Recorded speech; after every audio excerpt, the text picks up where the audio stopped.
Listen to me with the absolute intensity of a man whose entire fortune is at stake, for as we enter the year 2026, it most certainly is. What I am about to share with you marks the dividing line. It is the wall of iron between the life you have been forced to endure and the life you were destined to command. For over 25 years, I stood in the shadows of the greatest industrial titans America has ever produced. I studied 500 of the most successful men to ever walk the earth, men who did not wait for luck, but who manufactured it in the heat of their own minds. I discovered a secret so profound, so simple, yet so devastatingly powerful that it has remained hidden from the masses who struggle daily in the soot of poverty, failure, and quiet despair. These men, Carnegie, Ford, Edison, Rockefeller, all possessed a secret morning ritual. They did not wake up and wonder what the world would do to them. They woke up and decided what they would do to the world. They set their minds in motion toward an inevitable success before their feet even touched the cold floor of the bedroom. Consider your own habits. You wake each morning, don't you? And what is the first fuel you put into the engine of your mind? You feed it the coal of worry. You stoke the fire with the same fears about capital, the same doubts about your competence, and the same memories of yesterday's defeats. You rise from your bed already a conquered man, your spirit poisoned by the limitations of a past you cannot change. This is the poverty of mind that afflicts 98% of the population. It is the very reason they remain chained to lives of mediocrity, serving masters who have mastered themselves. But today, right now, that chain is being cast into the furnace. It is about to be broken forever. What would you say if I proved to you that the first 5 minutes after you open your eyes determine the entire trajectory of your day? What would you think if I revealed that every great skyscraper, every rail line, and every breakthrough in human industry began not in an office, but in the quiet moments of the dawn? Every empire was first a series of certain words spoken with absolute faith and conviction into the silence of the morning. The human mind is a transmitting and receiving station. When you speak words with deep emotion, you are not merely making sound, you are sending a direct command to the subconscious mind, and the subconscious is the bridge to infinite intelligence. This is not motivation. This is a scientific fact of mental engineering, proven through decades of observation in the laboratories of life. Your subconscious mind does not possess the capacity to question, to doubt, or to argue. It is a perfect servant. It simply accepts what you tell it with feeling and begins immediately to manufacture that command in your physical world. Andrew Carnegie understood this better than any man who ever lived. Each morning, before the sun had even painted the sky over the Pittsburgh mills, he would stand before his window and speak his intentions. He didn't hope for a profit, he decreed the production. His very presence commanded respect from every manager and laborer who met him, because his mind was already set in the rhythm of victory. Thomas Edison knew this secret. In the absolute quiet of his laboratory, before the first experiment of the day, he would affirm his connection to the infinite source of all knowledge. Rockefeller, Ford, Schwab, they did not start their days with the idle chatter of the street or the gossip of the newspapers. They started with purposeful words that programmed their internal machinery for a total win. For too long, you have been the victim of your own mental laziness. You have allowed your mind to run wild like an untamed horse, carrying you wherever the winds of fear and doubt wish to take you. But the 11 phrases I am about to give you are the bridle and the bit for that wild horse. They will give you the sovereignty over your own mind, and through that mastery, you will seize control over your entire existence. These are not affirmations for the weak. These are concentrated essences of success philosophy. They are distilled from the actual practices of men who built empires from the dirt, men who transformed entire nations. Each phrase is a master key that unlocks a different vault in your subconscious. Together, they form a power so absolute that achievement becomes a mechanical certainty. The transformation I am offering you requires only two things. First, that you speak these phrases every single morning without fail. If you skip a day, you have broken the circuit. Second, that you speak them with absolute faith and burning emotion. Words without feeling are like a locomotive without steam. They have the form of power, but they cannot move the load. But when you combine these words with the fire of belief, you set in motion the forces that will reshape your reality. Prepare yourself. You are about to learn the ritual that separates the masters of industry from the victims of life. I am the master of my fate. Let these words burn themselves into your consciousness. They contain the power to lift a man from the soot of the gutter to the heights of the summit. I once knew a man who had lost his business, his savings, and his very confidence. He sat in my office with the look of a defeated soldier, convinced that external forces, the economy, the government, the market, had conspired to destroy him. I gave him only these 6 words. I told him, do not ask for a miracle, command one. Repeat these words every morning with the force of your entire being. 6 months later, that man returned to thank me.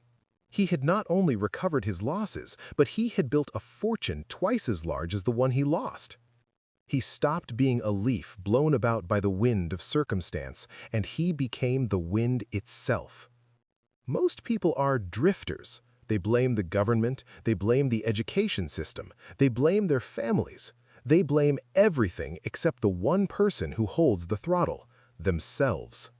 But the study of the most successful minds in history proves that you are not the victim of fate, you are its author. Every circumstance in your life today is the direct result of the thoughts you held yesterday. When it was written, I am the master of my fate, I am the captain of my soul, it was not poetry, it was an industrial law as immutable as the law of gravity. Your dominant mental attitude determines whether you attract wealth or poverty, power or weakness. This is the mathematical precision of the universe. Consider Charles M. Schwab. He began as a day laborer in the Carnegie mills, earning a single dollar a day. But Schwab understood the law. Each morning, before reporting to the furnace, he would stand before his mirror and declare with unshakable conviction that he would one day run those very mills. He did not wish for it. He commanded his subconscious to accept it as the only possible reality. The result? He became the first man in history to earn $1 million salary. Henry Ford faced the mockery of the learned men who explained why a motor car for the masses was an impossibility. But Ford knew a secret they did not. He was the master of his fate. Each morning, he renewed his declaration of sovereignty. When the setbacks came, and they came by the hundreds, he simply reminded himself that fate was not something that happened to him, it was something he created with every decision. Your subconscious mind is the fertile soil of your life. It will grow whatever seeds you plant in it. When you declare, I am the master of my fate, you are planting the seeds of personal power. But you must do it with feeling. Stand before your mirror. Look yourself directly in the eyes. Look past the skin and into the spirit and speak these words as if your very life depended on them, because it does. The law of attraction operates through the gears of the subconscious. When you truly believe you are the master, you stop repelling success with thoughts of limitation. You become a magnet. You begin drawing the people, the capital, and the opportunities that align with your belief. This is the practical application of the law that has been proven by every individual who has ever risen from obscurity to greatness. Phrase 2. My definite chief aim guides my every action. These 8 words constitute the starting point of all achievement. Without a definite chief aim, you are like a ship without a rudder, a massive vessel with a powerful engine, yet drifting aimlessly wherever the currents of the world choose to toss you. But with a definite purpose fixed firmly in your mind, you become a guided missile, moving with an unstoppable magnetic force toward your target. I spent years in the cold shadows of poverty and frustration before Andrew Carnegie revealed to me the supreme importance of definiteness. He told me that 98 out of every 100 people fail in life because they never actually decide exactly what they want. They have wishes, they have hopes, and they have vague dreams, but they have no definite chief aim. They scatter their energies in a dozen different directions, like steam escaping from a rusted pipe, and then they wonder why they never seem to arrive at the vault. Consider the story of Edwin C. Barnes. He was a nobody from nowhere when he decided his definite chief aim was to become the business partner, not the employee, but the partner of Thomas Edison. He had no capital, no social connections, and no specialized talent. But he had something far more valuable, a burning desire backed by absolute definiteness of purpose. Each morning before the world awoke to go to their mediocre jobs, Barnes would stand in his room and declare his intention. When he finally arrived at Edison's office, he looked like a common tramp, but Edison, who possessed the rare ability to read a man's mind through his eyes, saw something different. He saw a fire of definite purpose burning so brightly that it could not be extinguished by poverty or rejection. Years later, after Barnes had become wealthy as Edison's partner, the great inventor said, "I gave him the opportunity because I saw he had made up his mind to stand by until he succeeded." Your definite chief aim is not a request, it is a command to your subconscious mind. When you state it each morning with absolute conviction, you activate forces within yourself that begin immediately to transform that aim into its physical equivalent. John D. Rockefeller knew at the age of 23 that his definite chief aim was to become the world's greatest oil refiner. He spoke it, he breathed it, and he lived it. Every decision, from the coal he bought to the men he hired, was organized around that one central sun. The result was Standard Oil, a fortune that staggered the human imagination. The principle of concentration of effort demands that you focus all your energy on your definite chief aim. Scattered thinking leads to scattered results, but concentrated thinking, guided by a definite purpose, produces concentrated power. Your subconscious mind works 24 hours a day to manifest what you have clearly defined and emotionally charged. It never sleeps, it never rests, but it requires a target. Each morning as you speak this phrase, you must see your aim as already accomplished. Feel the joy of the achievement. Your subconscious cannot tell the difference between a vividly imagined experience and a physical one. When you maintain that vision with unwavering faith, you create a mental pattern that the material world is forced to follow. Phrase 3. I possess within me all the power I need. Stop for a moment and consider the profound industrial truth of these words. You have been programmed by a weak society to believe in limitation. You have been taught to accept that you need something outside of yourself to succeed, more luck, more help, more permission. But I tell you now, based on the irrefutable evidence of the Titans, that you already possess within your own mind all the power necessary to achieve anything you can conceive and believe. Thomas Edison had only 3 months of formal schooling.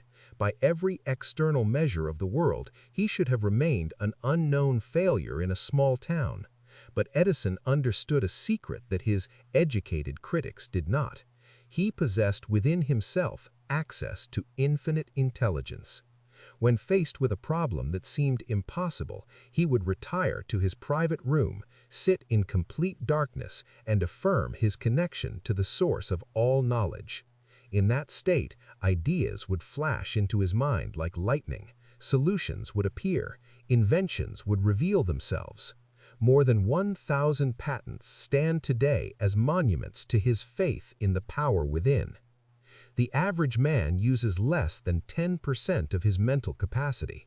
You are operating at 1/10 of your potential, and yet you wonder why the world feels heavy. The power is there, waiting to be accessed, waiting to be commanded, and waiting to be released. George Washington Carver demonstrated this truth in a manner that cannot be disputed. Born into slavery and denied formal education for years, he became one of the greatest scientists of his age. When asked how he discovered over 300 uses for the humble peanut, he replied simply, "I went into my laboratory and I said, 'Dear Creator, please tell me what the peanut is for.' Then I waited for the answer." Your subconscious mind is connected directly to the internal battery of infinite intelligence, the source of all solutions. But doubt acts as a barrier of lead, blocking the flow of electricity. When you affirm each morning that you possess within you all the power you need, you melt that barrier, you open the channel. This is not theory. This is a demonstrated fact proven by every achiever who ever rose from obscurity to greatness. Self-doubt is the great crippler of human potential. You have been told what you cannot do so often that you have forgotten what you can do. Andrew Carnegie was right when he said that no man is limited except by the walls of his own thoughts. The walls that seem to imprison you are made of nothing more substantial than your own beliefs. When you change those beliefs in the first 5 minutes of the morning, the walls disappear. Each morning as you speak this affirmation, feel the surge of unlimited power flowing through your spirit. You are not separate from the creative force of the universe. You are a localized expression of it. The same power that moves the planets and causes the seed to become the oak flows through your mind. Your only task is to recognize it, accept it, and direct it toward your definite chief aim. When you do this with faith and persistence, the impossible becomes merely a task on a schedule. You discover that you have always possessed the power to transform your life. You were simply too disorganized to use it. Phrase 4. Today I will go the extra mile in all I do. This principle has created more millionaires than any other single factor in human history. It is so simple that the mediocre masses overlook it, yet so powerful that those who apply it cannot possibly fail. The majority of people do only what they are paid to do. They do only what is required, only what they must to avoid the lash of dismissal. And then they wonder why the vault remains closed to them. Charles M. Schwab was once asked by Andrew Carnegie to manage a steel mill that was hemorrhaging capital. Every previous manager had failed, despite their technical expertise. Schwab took the position with one industrial condition, that he be allowed to manage it his way. His way was the principle of the extra mile. He worked not 8 hours, but 12. Not because he was paid for the overtime, but because he was determined to render more service than was required. He insisted that every man under him adopt the same rhythm. Within 1 year, that failing mill became the most profitable in the entire Carnegie system. Schwab's reward? A bonus of $1 million for a single year's work, in an era when $1,000 was a king's ransom. The law of increasing returns governs all of nature and all of industry. When you give more than is expected, you receive back more than you gave. This is not sentiment, this is mathematical law. The farmer who tends his crops with extra care receives an extra abundant harvest. The merchant who provides extra service builds a fortress of loyalty. The employee who does more than required inevitably rises to the head of the ledger. Most people approach their work with the attitude of, how little can I do and still get by? They watch the clock like a prisoner watches a guard. They resent extra assignments. These are the people who remain at the bottom, bitter and exhausted, never understanding that they are the architects of their own poverty. They violate the basic law of success and then blame the system for their failure. Going the extra mile is not about working yourself to exhaustion. It is about bringing quality, enthusiasm, and excellence to every single task. When you adopt this principle, you stand out from the mediocre masses like a beacon in the darkness. Opportunities will seek you out. Promotion becomes a mechanical certainty. Success becomes not a matter of if, but when. Andrew Carnegie built his entire empire on this one principle. He promoted only those who demonstrated the habit of rendering extra service. This was not favoritism. This was the recognition of an immutable law. Each morning, when you declare your intention to go the extra mile, you program your subconscious to scan for opportunities to exceed expectations. You develop a reputation for being the individual who can be counted on to deliver more than promised.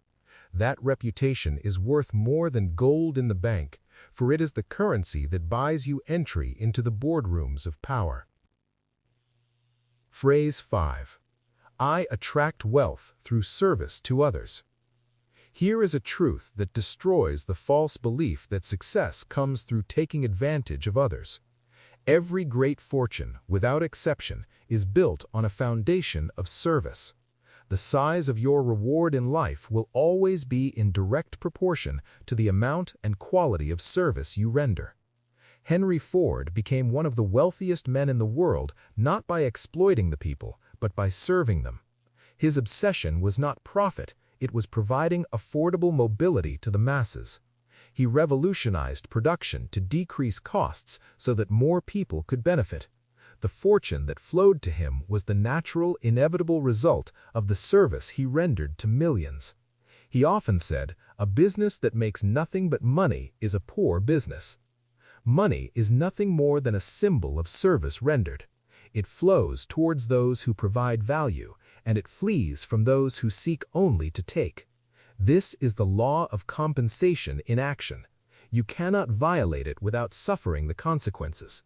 Every person who has tried to gain wealth without providing equivalent service has ultimately been crushed by the weight of their own greed. Consider Frank W. Woolsworth. He built a colossal fortune by serving those who had only nickels and dimes to spend. While other merchants ignored the poor as unprofitable, Woolsworth saw an opportunity to serve. He created a system where people of modest means could shop with dignity. His stores served millions and made him a titan of retail. J.P. Morgan accumulated his vast power not through manipulation, but through organization. He saw that American industry needed structure to grow. He organized the railroads and the steel companies in ways that served both the investor and the public. His wealth was the compensation for the industrial foundation he built. When you affirm each morning that you attract wealth through service, you align yourself with the universal current. Your subconscious begins to develop a service consciousness, an awareness of how you can add value in every situation. This consciousness is magnetic. It draws people to you. It opens doors that were previously barred. The selfish person repels wealth because they try to reap without sowing. But the person with service consciousness understands that giving precedes receiving. This is the fundamental operating principle of the universe. When you work with this law, success is no longer a struggle. It becomes an inevitable harvest. Phrase 6. I transform every failure into a stepping stone. Listen with the precision of a master mechanic, for this principle will free you forever from the fear of failure that paralyzes 98% of the population. Every adversity, every temporary defeat, and every heartache carries within it the seed of an equal or greater benefit. This is not a hollow consolation for the weak. It is a proven industrial fact demonstrated by every person who has ever achieved lasting dominion. Abraham Lincoln failed in business at age 21. He was defeated for the legislature at 22. He failed again in business at 24. His sweetheart died when he was 26. He suffered a nervous breakdown at 27. He was defeated for Speaker, defeated for Elector, defeated for Congress, and defeated for the Senate twice.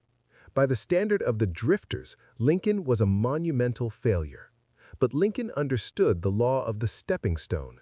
Each failure was not a wall. It was a lesson that strengthened the iron of his character. At age 52, he became the president who saved the Union. Every defeat had been a tempering process, preparing him for a destiny that a successful man would have lacked the grit to handle. Thomas Edison was told by his teachers that he was too stupid to learn anything. He was fired for his first 2 jobs for being unproductive. When he was inventing the light bulb, he failed over 10,000 times. When a reporter, looking for a headline of defeat, asked how it felt to fail 10,000 times, Edison replied with the voice of a titan, "I have not failed. I have simply found 10,000 ways that will not work." Each failure brought him closer to the light because he understood that failure is education. Consider the case of R.U. Darby. He and his uncle discovered a vein of gold during the Great Rush. They invested everything they possessed in heavy mining machinery. They extracted enough ore to pay for the machines, and then the gold vanished. The vein stopped. They drilled desperately into the cold rock, but they found nothing. They quit. They sold the machinery to a junk dealer for a few $100s and went home in shame. The junk dealer, however, understood the law of expert counsel. He hired a mining engineer who calculated that the vein had not ended, but had merely shifted due to a fault line. The gold was exactly 3 feet from where the Darbys had stopped drilling. The junk dealer extracted millions. But Darby did not let that defeat destroy him. He transformed that failure into a stepping stone. He went into insurance sales and used the lesson of never quit 3 feet from gold to become one of the greatest salesmen in America. Most people accept failure as a final verdict. They quit at the first sign of a strike. They interpret a temporary setback as a permanent disaster. But I tell you now, there is no such thing as permanent failure except for the man who accepts it as such. Every defeat is temporary. Every setback is a setup for a massive comeback, but only for those who refuse to surrender their mind to the ghost of defeat. Your subconscious mind has the miraculous industrial ability to transform any experience into an asset. When you affirm each morning that you transform every failure into a stepping stone, you program your mind to look for the hidden opportunity in every crisis. You develop failure immunity. You stop fearing the storm and start using the wind to turn the gears of your own progress. Phrase 7. I am building my success with patience and persistence. In this age of instant gratification, this principle has been forgotten by the masses, yet it remains the only law by which empires are sustained. All enduring success is built gradually, methodically, and persistently over time. There are no magic formulas. There are no overnight transformations. Success is a building process, and like the construction of a great steel bridge, it requires the patience of the architect and the persistence of the hammer. James J. Hill spent 20 years building his railroad empire. For 2 decades, he laid track through the frozen wilderness. He faced financial ruin repeatedly. He endured the mockery of the public who called his project Hill's Folly. But Hill understood that great achievements require time to mature. He persisted when others would have quit. He remained patient when others would have rushed to a shallow conclusion. The Great Northern Railway became the most successful transportation system in the nation because its founder understood the law of the long game. The compound returns applies not only to your capital, but to your character. Each day that you persist in your efforts, you add a new layer to your foundation. Each small improvement builds upon the last. This effect is invisible at first, which is why the weak quit before the breakthrough. But those who persist eventually reach the tipping point where all accumulated effort suddenly produces a landslide of results. Marshall Field understood this. When the Great Chicago Fire destroyed his store and turned his life's work into ash, he did not weep. He saw the fire not as an ending, but as an opportunity to rebuild a masterpiece. He rebuilt with a persistence that became legendary, creating a retail empire that stood for a century. His secret? To do common things uncommonly well. And that requires the patience to master the details. Impatience is the great murderer of potential. It causes men to abandon their minds just as they reach the gold. The impatient man is like the fool who plants a seed and then digs it up every hour to see if it has grown. The patient man understands that there is a season for planting and a season for harvesting, and one cannot be forced by the anxiety of the ego. Persistence is the quality that makes all other qualities effective.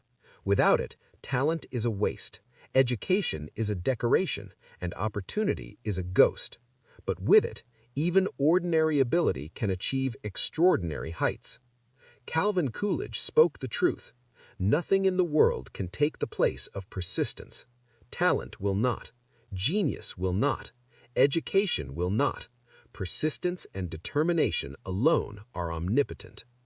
Each morning when you affirm that you are building with patience and persistence, you immunize yourself against the disease of the quick win. You align yourself with the natural laws of development. You join the ranks of those who understand that success is not a sprint, but a marathon. It is not a single event, it is a continuous process. Rise tomorrow, speak these words, and feel the iron of persistence entering your spine. Phrase 8. My mind is closed to all negative influences. Your mind is a garden, but in the industrial landscape of life, it is also a laboratory of power. It will grow whatever seeds are planted in it. If you allow the world to plant seeds of doubt, fear, and limitation, that is exactly what you will harvest. But when you close the gates to the negative and plant only the seeds of faith and certainty, you create a mental fortress that no crisis can breach. The world is full of drifters who will try to tell you what you cannot do. They failed, so they believe you must fail. They quit, so they expect you to quit. They accepted a life of mediocrity, and they feel threatened by your desire for dominion. Guglielmo Marconi faced this when he announced his idea for wireless communication. His own friends were so convinced he had lost his mind that they tried to have him committed to an asylum. But Marconi had closed his mind to their negative noise. He persisted in the silence, and today the entire world communicates through his vision. Henry Ford faced a constant barrage of negative influence when he decided to build his automobile. The experts proved it was impossible. The bankers demonstrated he would go bankrupt. Even his own father tried to discourage him. But Ford had developed the mental discipline to shut out every voice except the one inside him that said, "It can be done."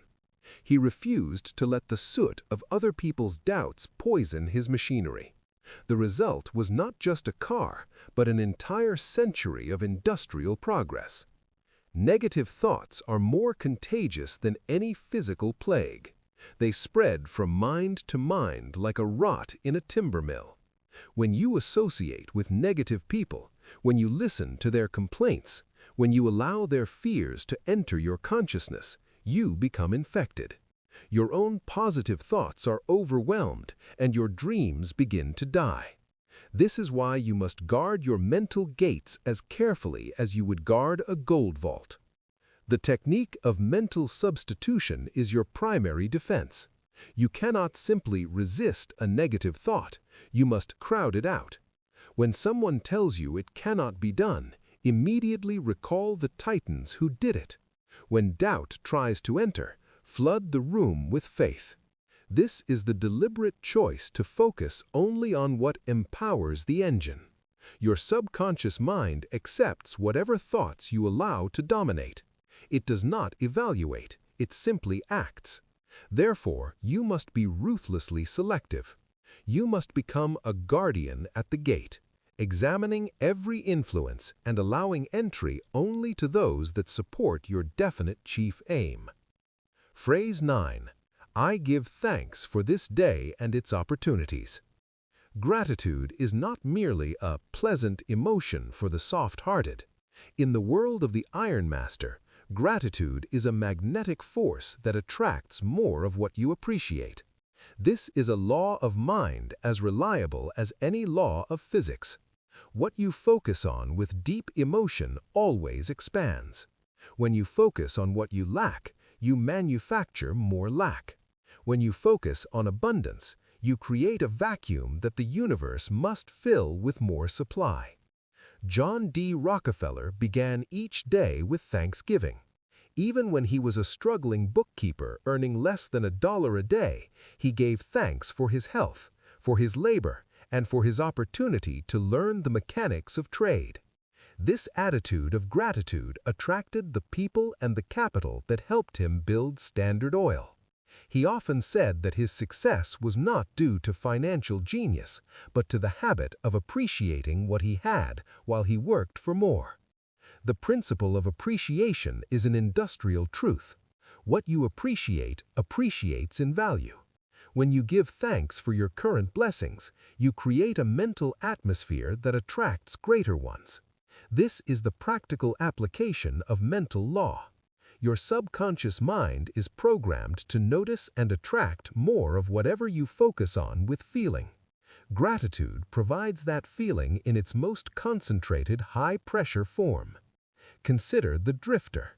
Those who complain attract more to complain about. They create a downward spiral of negativity that becomes a self-fulfilling prophecy of ruin. They prove themselves right about how difficult life is by creating more difficulty through their mental attitude. Andrew Carnegie understood this deeply. Despite his humble beginnings as a bobbin boy, he maintained a spirit of gratitude that attracted helpful men throughout his life. He gave thanks for every lesson, even those learned through the heat of failure. When you speak this affirmation each morning, you activate your opportunity consciousness. You develop the ability to recognize possibilities that the ungrateful are too blinded by bitterness to see. These opportunities were always there, but gratitude is the lens that brings them into focus. The ungrateful man lives in a prison of his own making, surrounded by blessings he cannot access. But the grateful man lives in an ever-expanding universe. Each thing he appreciates leads to the next. This is the upward spiral of success, and it begins with the simple, powerful act of giving thanks for the tools you already hold in your hands. Phrase 10. I act with decision and courage today. Indecision and procrastination have murdered more industrial opportunities than all other causes combined. While the weak hesitate, life passes them by. While they deliberate, the titan takes action. While they wait for perfect conditions, those who move with the courage of their convictions claim the prizes of the earth. Successful men have one characteristic that distinguishes them from the drifters. They make decisions quickly and they change them slowly, if at all. Napoleon Bonaparte attributed his military genius to a single habit. I make decisions 2 hours before my generals think they even need to be made. This gave him the advantage of the initiative. While his enemies were still debating the maps, he was already executing the march. The universe rewards action, and it punishes hesitation with the rot of stagnation. When you act, even imperfectly, you set forces in motion. You create momentum. You generate the feedback that allows you to adjust your course in the heat of the battle. But when you hesitate, you create nothing but a vacuum for fear to fill. Hernán Cortés understood this principle when he landed in the New World. He gave the command to burn the ships. This left his men with only two binary choices: victory or death. There was no possibility of retreat, no room for second thoughts, and no oxygen for hesitation. This decisive act transformed ordinary men into conquerors. They had to succeed because failure was no longer a physical option. Fear is the parent of indecision. You hesitate because you fear making the wrong choice. But here is the industrial truth. There are no wrong choices, only lessons. Every decision, even those that lead to a temporary setback, provides the raw ore of experience. The only truly fatal choice is no choice at all. The person who makes a decision and acts upon it is infinitely closer to the goal than the person who remains stuck in the mud of analysis paralysis. Theodore Roosevelt built his entire life on this principle. Do what you can with what you have, where you are. He did not wait for the storm to pass. He learned to work in the rain. Phrase 11. I am becoming the person I was meant to be. This final affirmation encompasses the entire philosophy of the Iron Master. Success is not merely about the accumulation of gold. It is about the fulfillment of potential. You were born with unique gifts, industrial capacities, and mental powers that are meant to be developed into an empire. Your life's true purpose is to become the fullest expression of who you are capable of being. Booker T. Washington was born into the chains of slavery, but he refused to let his environment define his ledger. He understood that within him lay a potential for greatness that was independent of external conditions. Each day, he worked not just on his chores, but on his character. He educated himself, refined his will, and expanded his capabilities until he became one of the most influential leaders in history. He became who he was meant to be through the sheer force of internal development. The law of becoming is fundamental to all life. You are either growing or you are decaying. There is no standing still in the universe. When you stop learning, you begin to die. But when you commit to continuous growth, you align yourself with the creative force of the universe. You become an ever-expanding expression of power. Benjamin Franklin used a system of 13 virtues, working on one each week, auditing himself every night. This commitment transformed him from a printer's apprentice into a founding father of a nation. The sacred ritual, technical execution.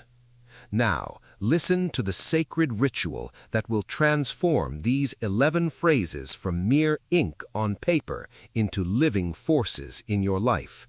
This is not a casual practice. This is a subconscious installation that requires your full presence. Rise each morning at least 30 minutes before the world demands your labor. This time is non-negotiable. If you are not willing to invest 30 minutes in your own transformation, you are not serious about success. The Titans did not begin their day without this mental stoking of the furnace. Find a private place, lock the door, silence the digital noise of 2026. Stand before a mirror and look directly into your own eyes. The eyes are the windows to the subconscious. When you speak to yourself while maintaining eye contact, you create a powerful electrical circuit of communication. Speak each phrase aloud with all the emotion and conviction you can summon. The subconscious responds to the emotional vibration, not the word itself. When you say, "I am the master of my fate," feel the iron entering your spine. When you declare, "Today I will go the extra mile," feel the fire of service in your chest. Repeat each phrase 3 times. To establish the thought, to deepen the impression with emotion, to command the fact into reality. After the phrases, remain in 5 minutes of absolute silence. This is the period of absorption. Let the seeds germinate. Consistency is the law of the subconscious. Miss a single day and the circuit is broken. Do it for 30 days and the habit is born. Do it for 90 days and you will be a different individual. You will have become someone who naturally thinks, acts, and breathes in the frequency of success. I have given you the keys to the kingdom of achievement. The chains that have bound you to mediocrity are already beginning to melt in the heat of this message. Tomorrow morning, at the first light of dawn, you will speak the words that will break them forever. The universe is waiting for your command. Your future is calling from the horizon of 2026. Rise early, speak boldly, believe completely, act now. I am Andrew Carnegie. I am the Iron Master, and this is my gospel.